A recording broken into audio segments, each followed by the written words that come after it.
Hey guys, it's Shaunte Parker coming to you today for Tip Tuesday. Woohoo! I'm here today. I'm about to say I'm calling. I'm not calling. I'm Facebook Living. I'm here today on Tip Tuesday to discuss with you the process of a short sale. Last week, I got a lot of inquiries about my last Tip Tuesday when I talked about what is a short sale and why people do short sales. Today, I'm talking about what is the process of a short sale. Hey, Keith. Hey, May. So, what is the process of a short sale? First of all, let's talk about why would a person need to do a short sale. A short sale is a solution to a mortgage problem. For instance, your problem may be maybe you're upside down in your mortgage. That means you owe more than what the house is currently worth. Maybe you got behind in your mortgage payments. Maybe you've tried the loan modification and had no success. Maybe you just recently got a divorce, or you just got separated, or maybe your spouse, God forbid, your spouse passed away, and you now have this house that you no longer can afford. Maybe you lost your job and you can no longer pay the mortgage payment. I always not really sure where to look in the camera, so hopefully I'm looking directly at you guys. But anyway, so a short sale happens when you are in a position where you can no longer pay your mortgage, or you can no longer afford to pay your mortgage. Also, 2007, 7 and 8, really, sometimes 9 and 10, when we had the mortgage crisis, there was a lot of different crazy loan programs. One was a no-doc loan. One was an interest-only loan, where people got these really ridiculous high rates, no money down. And so they've been paying interest upon interest upon interest and have never really worked on the principal. Therefore, the value of their home right now is not necessarily caught up to what they actually owe on their mortgage. So they possibly owe a lot more than what the house is worth. I've also run into some situations where a person got a divorce and they let the other person remain in the home, and maybe their name was on the property too, and the person stopped paying the mortgage or wasn't paying the mortgage on time, and it starts to damage their credit, and now they're just so far behind they can't catch up. That's another reason why people do short sales. So there's all sorts of reasons to do a short sale, but I really today wanted to focus on the process of a short sale. So first, you contact me, your realtor, somebody or someone like me, someone who specializes in short sales, or distressed properties is another name for short sales. You need someone with expertise because the short sale is a very lengthy process. It's a lot of terms. It's a lot of negotiating. It's a lot of back and forth. And it requires a lot of patience. Patience on my part, patience on your part, patience on the buyer part.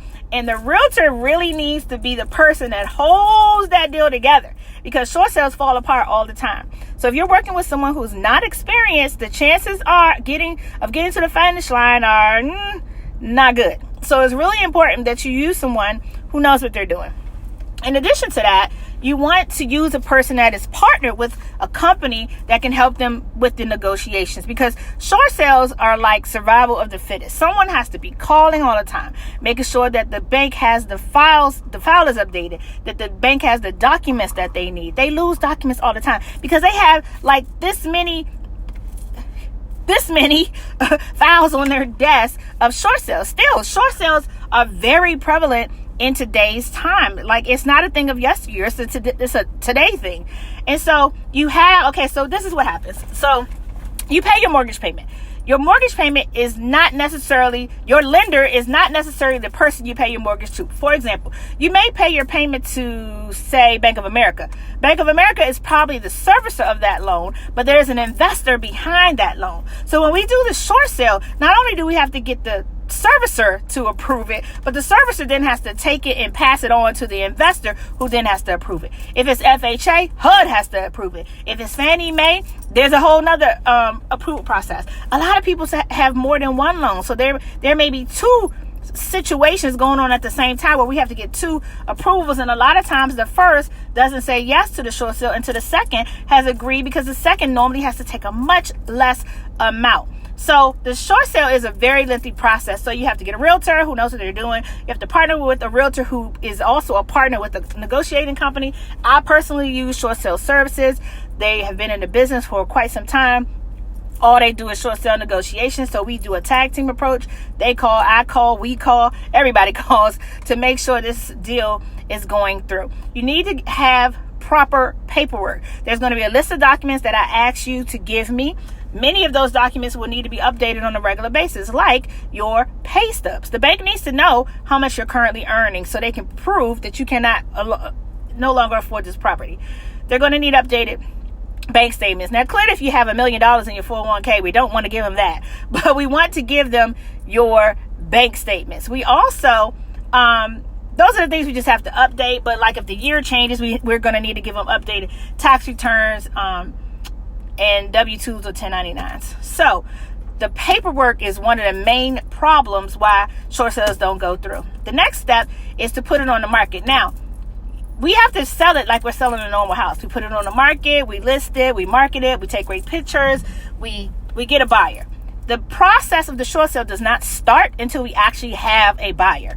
Once we have a buyer, that's when the package starts to come together, and the package is then passed on to what's called the negotiator. The negotiator is the person that looks through with a fine-tooth comb all the paperwork to see if everything's in there. And then they're communicating with me to say, hey, we need this, we need that, we need this, we need that. I do a really good job of getting everything there, so I have very little time for them to come back and say they need something else. So I make sure the package is tight before I send it to them. In addition to that, then after it goes to the negotiator, I'm looking over there because my daughter's coming. I'm out here picking her up all the way out in Fairfax, Virginia. But after it goes to the negotiator passes it on to the next person. Sometimes, guys, I have to call and get the file escalated to a supervisor because sometimes these negotiators are so overworked, they just sit on the file for like ever. And we don't need anybody sitting on your file forever, because another thing that happens is buyers grow weary and tired of waiting. If you are a buyer, you could wait anywhere from 90 days to a whole 12 months to buy a property, or sometimes even longer.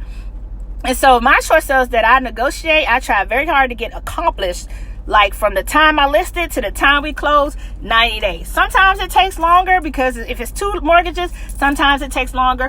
Or if the seller is not giving me that paperwork on time, it could take longer. So I try my very best to get it done most expeditiously.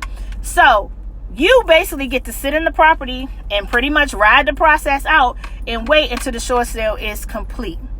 It could be, again, 90 days, 120 days, 6 months, 12 months. I don't know. But in the interim, because I have no control over when the bank actually gives us approval, I'm giving you updates all along. I am keeping everybody on abreast. And I would never let you pick a buyer that's not willing to endure the fight, because it is a fight and it is long and it is totally a battle. And so we want to make sure that the buyer doesn't grow weary of waiting the process out, because what happens, guys, this is awful. They need to change this. It's terrible.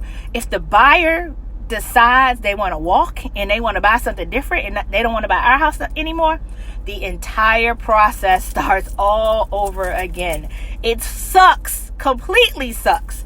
And I hate that, which is why I really, really screen the buyer. I screen the agent. I make sure the agent knows what they're doing. I make sure the agent represents this well to their client. And I make sure the buyer's financing is tight, because the buyer doesn't really have to do anything until we have short sale approval. They don't have to get their home inspection done. They don't even have to get their financing done. So we need to know that this person can actually close, and they're not going to be on that, BS at the end of the process. After we done waited all this time, oh no, we closing, baby. We are definitely closing. You are closing. So that is pretty much the process of the short sale. Yes, it requires a lot of patience, a lot of intellect on behalf of the realtor, the person involved, a lot of expertise. So please do not trust your short sale with somebody that doesn't know what they're doing, people, because a short sale not working is like ridiculous. All short sales work. You just have to have the right person doing it. So that's my tip of the day. The process. Let's get it. You need to do one. Call me. If you know somebody that's in this situation, any of the situations I described, call me. If you yourself just want to inquire, like, are you a candidate for the short sale? Call me. If you sit in this house and you upside down and you struggling to pay this mortgage payment, you can always start over. There is no need to struggle in America. No need. to continue to struggle. We can sell that house and get you another one, baby. There's no need for us to struggle at all. I've done it 1,000 times with other people. I love doing it because I like helping people, and it gets you out of a bad situation, because sometimes the loan that you got yourself into the first time is a terrible situation, and we got to get you out of it. So if you know somebody that needs my help, please, by all means, tell them to call Shaunte Parker Real Estate, 240-423-5911. I love you guys. I hate being on here long, because I know people, don't watch the whole thing because it's too long. So I try very hard to get my points across. You see, I'm very excited. You see, it's off the dome. This is what I do. This is what I know. I am an expert. Call an expert. Talk to you later. Happy Tuesday.